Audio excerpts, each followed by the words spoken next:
To make these cutout tapestry crochet pieces, like the wolf and the Cupid dolls I made, I used 3 different techniques. So the first one is if your increase or decrease is less than 2 stitches, you will just increase and decrease on the edges. The second one is if your increase is greater than 2 stitches, you'll use this foundation single crochet method to extend the row. And the last one is if your decrease is greater than 2 stitches, you will simply cut and rejoin at the correct point on your grid.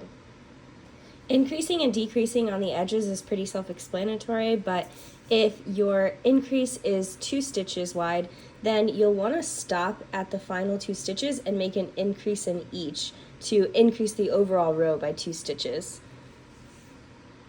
And similarly, if your decrease is 2, then you will decrease in these 2 stitches and decrease in these 2 stitches to decrease the overall row count by 2.